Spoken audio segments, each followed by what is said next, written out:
O yun, oh. Niliguan na, oh. He was stroke, mga lods.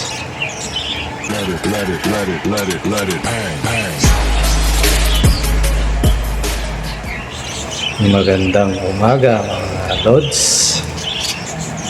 Ayan, inano natin yung mga alaga natin, mga lods. Nilagyan natin ng paliguan.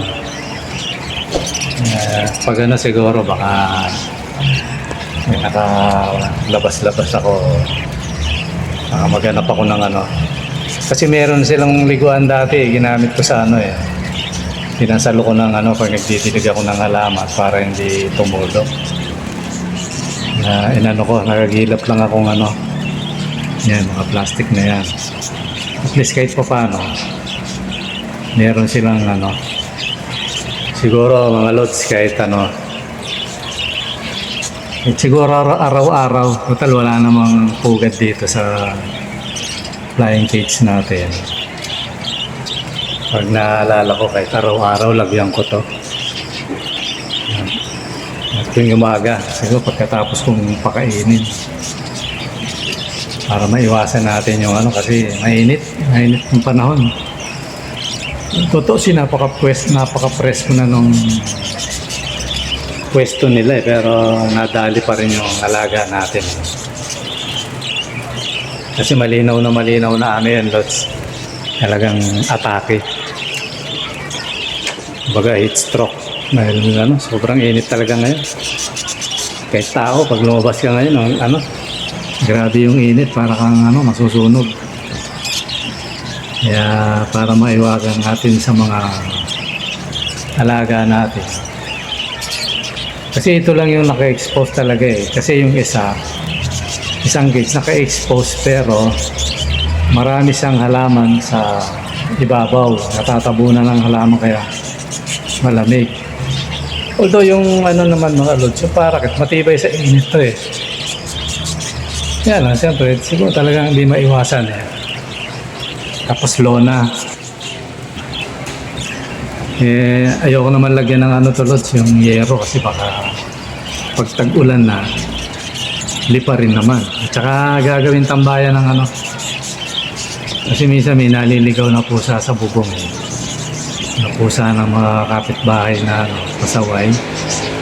Na kahit anong bugaw ko, minsan tinutubigan ko na lang kasi hindi natin pusa yan, mga lods Kasi mga taihan Kaya yan, naisip ko yung lona, although makunat yan, lods alam mo yung swimming pool na lona, yan.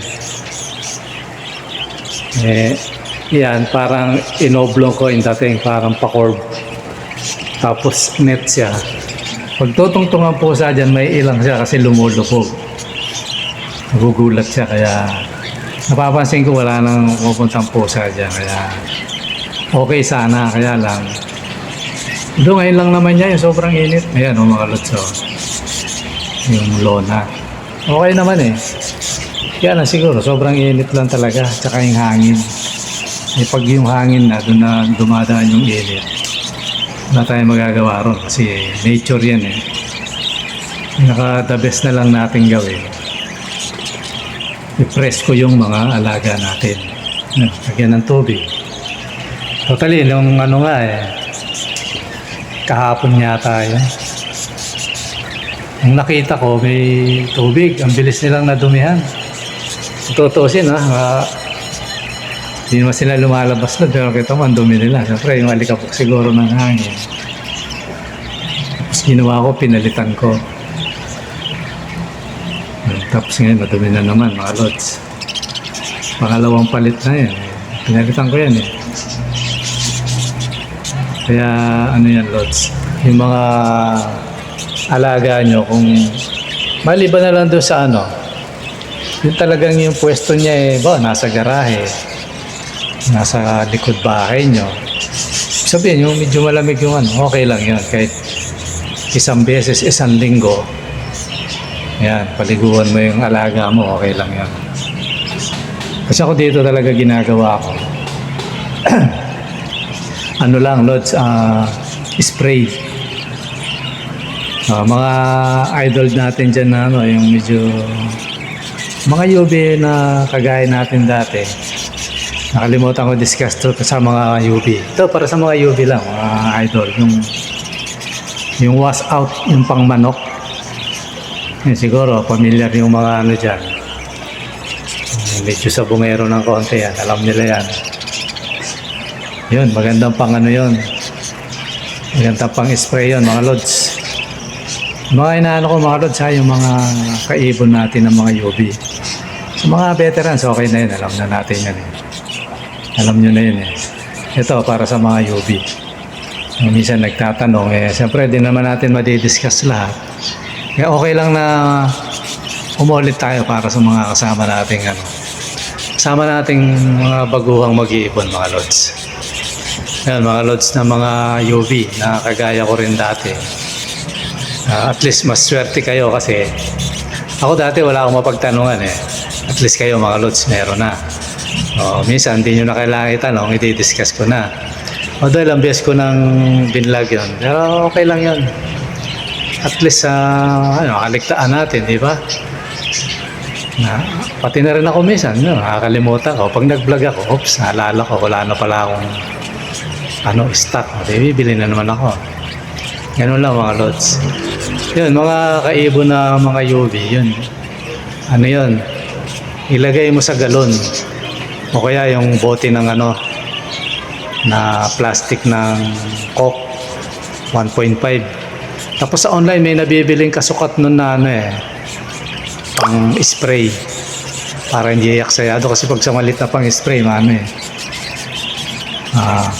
minsan ipapakita ko yan sa hindi lang ako nakahanda kayo Ano yun, pang spray na nabibili sa online yun. Na yun, kasi yung Roscas nun sa 1.5. Kahit anong 1.5 na soft drinks na plastic ng bote, pwede yun. Para at least naka-stock lang yun na gagamit nyo pa. Yun mga lods, ako ginagawa ko sa 1.5, minsan hindi ko inuubos yun, lang, kalahati. Para hindi masyadong magulat yung natin. Kalahati lang, minsan pag although wala namang kasing kuto yung wala namang defect yung mga ibon natin, kaya minsan nire-reduce ko yun. At least kumintab lang ang purpose ko lang doon, kaya ginagamit. Isa rin yun mga lods, hindi ko nasabi kay Idol Jeffrey. Isa yun sa mga pampakintab ng ibon mga lods. Bukod sa kinakain, kasi may pampakintab sa mga kinakain nila pag nasa wild dyan tayo inadapt na natin yan. Gusto mo talaga kung kuminis yan, yun yung isang ginagamit ko mga lods. Kahit sa manok ginagamit yan, pampaganda ng balahibo talaga yan. Yung nga yung taga Antipolo, sabi niya, yung pala yung sekreto mo ko yan. Hindi, isa lang yun. Isa lang yun sa sekreto. Kumbaga yun, pantanggal talaga ng mite yun Although pampaganda ng ng balahibo. Ito mga lods sa mga kaibon nating bago. Huwag niyong kailangan mild lang. Ang pag-apply nun, kagaya niya, kita niyo yung nasa flying cage ko. Sprayin mo yun kasi malakas yung pang-spray na yun Sprayin mo lang yung pinong pangarang spray niya. Parang nililikuan mo lang sila. Kasi kaya sabi ko sa inyo na mild lang kasi parang purpose lang naman natin nun. Kung wala namang kuto yung ibon, wala namang tama, mild lang. Sabihin, parang kiniklear mo lang yung yung ibon. Napaganda mo lang yung balahibo niya. Kasi kaya mild lang para tamaan man yung mga lods. Hindi hindi delikado.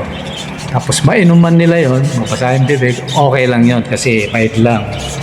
Kasi pag sobra din yan lods, rin yan delikado rin yan. Rin yan, baka mabulag yung alaga nyo kasi nakakabulag yan pag baka mapatapang yung niya. Although ako nangyari na sa akin isang beses yan kasi nga yung mga panahon na ang pangit ng paano mga tapos may mga kuto. Yung unang-una ko Kung walang nag-alaga ako, kasi nga wala tayong alam, maaaring yung nabili ko. Dahil nabili ko yun sa iba, yung iba sa pet market lang, kaya mahal na. Tsaka kung may defecto, hindi nila sasabihin yun minsan Kaya siguro yung pagkabili ko pa lang, meron na. Kasi yung isang binili kong ipon, ilang buwan lang sa akin yun, 2 lang yata, o parang wala pa. Patay ka agad siya. Binili kong December. Tapos January magkakatapos patay siya. Parang mga ganun. Sabi, may tama na kagad yun ng pagkabili. Kaya para maiwasan yung mga lods, nakuna yan, kasi pag may kuto-kuto yung mga pag may nararana, hindi mapakali yan Although mga lods baka mamaya, mapagkamalan nyo na minsan, yung ibon mo parang nangunguto. Normal po yun. Normal yun sa ibon. May time talaga sila na ganun. Lahat sila parang nangunguto. Minsan nagkukutuhan pa nga yan Normal yun, pero walang kuto yun.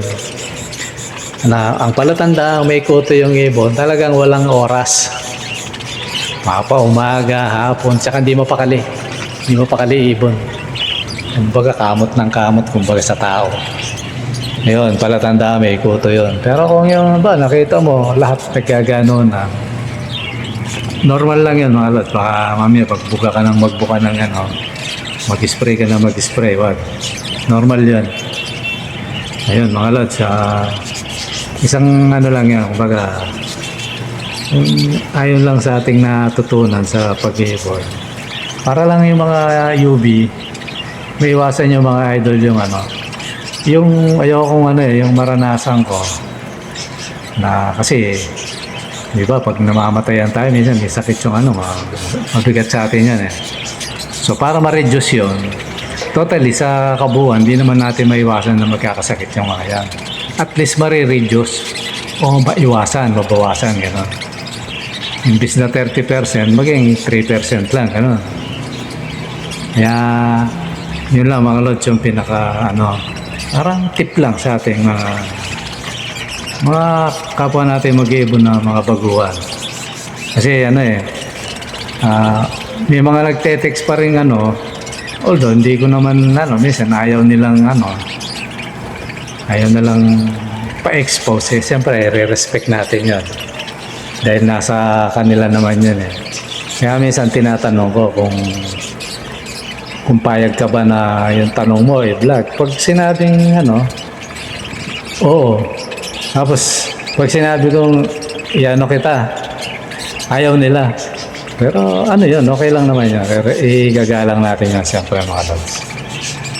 Kaya ganun mga lods, kaya minsan, kagaya nito ngayon, na mga nagtatanong, masasagasaan na naman yung yung mga dating Pero okay lang yung mga lods kasi may mga nanonood sa ating iba.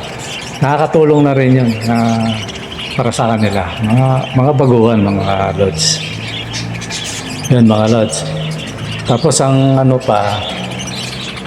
ang gusto ko sana i-topic kasi na-curious din ako Wala kasi ako sa Ibig sabihin, lagi ko sinasabi sa mga, laging tanong sa akin to Tinatanong ako ng yung iba yung pupunta rito, yung iba sa text. Sabi nila, idol, ano ba ang tawag dito, ganyan. Ang lagi kong sagot mga lods, hindi ako nakapokus doon, nakapokus ako kung paano ko i-improve yung alaga ko kasi may mga maliliit pa akong alaga, gusto ko lahat maging yung lahi ng maliit na maganda, malahiyan siya ng malaki hanggang sa yung lahi ng maliit mapuro na doon sa malalaki. Ang habol ko kasi mga lods yung yung kumbaga parang project na rin sa akin kasi siyempre sabi nga sa inyo ang parang ginawa nating ito yung bisyo na hindi nakakasira ng ulo mga lods, hindi nakakasira ng katawan, bisyong i-relax ka niya. Kaya ang ko parang nagpa-project na rin ako na kumbaga parang laro lang na ito galing sa maliit, palalakihin ko, ganon. Kasi kung tutusin pwede ka naman kumuha ng malaki sa malaki. Yung sa akin, Lods, ang ginawa ko, palalakihin ko yung mga alaga ko para lahat maging good size na. So, yung mga kapwa natin na yung mga gustong pumunta rito na ba, may gusto ng ibon natin. So, swerte nila kasi puro good size na tayo, mga Lods. So, di nakatakas na sila doon sa kagaya sa akin Wala kang choice kasi kulang yung pera mo. Kasi inabot ko pa mga Lods yung medyo mahal pa yung ibon So, nakatakas na kayo mga Lods na ang mabibili nyo kagad, malalaki na, mga good size na. Yun yung point ko ron. Kaya yung sa mga mutation mga Lods, hindi ako nakapokus. Ngayon, sa dami nang nagtatanong, parang although nakadiscuss na ako ng konti. Siguro sa mga susunod na araw, uuntintuin natin mga Lods. Pag-aaralan natin. Siguro magbabasa na rin ako ng mga Lods. Kahit papano. Pupunta tayo sa mga, alam mo yung, kasi yan Lods may nabasa ako dating libro. Sa online to libro ng online. Talagang ang mga ibon na to, pinag-aralan talaga nila. Kung paano nila na-mute na ganito, kung paano tumas yung mutation. May nabasa pa nga ako ron na na hindi mo pwedeng dalhin sa ibang bansa yung ibon. Nakaban siya. Yung mga gustong mag-aral ng mga ibon na yun nga, i-mute nila yung gusto nilang i-improve yung ibon. Natagalan kasi hindi sila makakuha. Kasi nga bawal. Bawal mong ilabas, bawal mong ipasok. Parang gano'n ang intindi ko rin sa binasa ko. So matagal na panahon na Ngayon parang may nakaano lang yata, parang mga 1930s yata yung hindi ako nagkakamali. Ngayon may nabili yung may nabili siguro bago na ban meron nang nakapagpasok at saka nakapaglabas. Yung nagpa-project nun, may nabili sa pet shop. Nakalimutan ko lang yung Lods. Basta, minarkahan ko sa akin yung kung paano yung briefing lang history na binasa ko na doon niya inumpisahan. Meron siyang na-mute na isa, tapos gusto niyang parisan ng ganitong mutation. Ayun, niya. Nakakuha siya sa pet shop niya binili. Ayun, siya. Kaya doon din lumalabas mga Lods. Ito mga Lods, lang muna briefing lang muna tayo. Doon na lumalabas yung mga tinatawag ng mga factor. Single factor, mga double factor. Kasi nga, siya yung pinanggalingan ng ibon. Parang, di ba, factor. Parang sa basic na intindi, bisa ba basic na pangunawa mga Lods. Parang paggawa, gano'n. Factory, kumbaga, parang gano'n. Parang gano'n ang dating na isang factor, tapos isang factor uli. Ayun. Kaya may lumalabas ngayon, mapapansin nyo, single factor, double factor. Ayun, doon na nanggagaling yun. Tapos, doon na rin nanggaling yung dominant. Dominant paid, recessive, kasi nga, doon na nila pinag-aaralan nga kasi mga Lods, ito base doon sa nabasa ko merong American Budgie, Australian Budgie, iba-ibang may mga bansang ganun na may mga uri yun, yung pinag-compare nila. Pero alam ko may ginamit na through, di ba, kaya nga mutation may mga mutant, kumbaga. Di ba, parang ninja mutant, di ba? Ninja turtle, yung mutant. Yung pagong naging tao, parang gano'n ang dating. Pero ito sa kulay lang naman. Kaya gano'n lumabas mga Lods.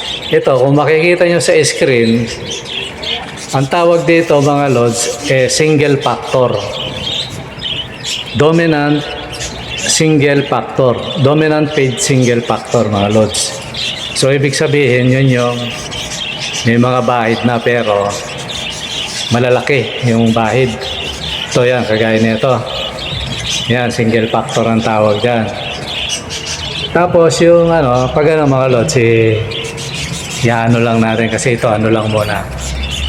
Parang nagbi-briefing lang tayo. Kasi kaya ko lang na ano yung mga lods. Eh, siyempre, oo nga naman, napunta ka na sa ibon na ganito. Eh, hindi mo man ma 100%, at least kahit pa paano, kahit 10%, 20%, o 30%, at least mga lod, alam natin, di ba? Para pag may bumili, so alam mo na kung anong factor yun o anong klaseng dominant yun. Recessive ba o ano ba? Kung factor man, double ba yan o single factor, gano'n.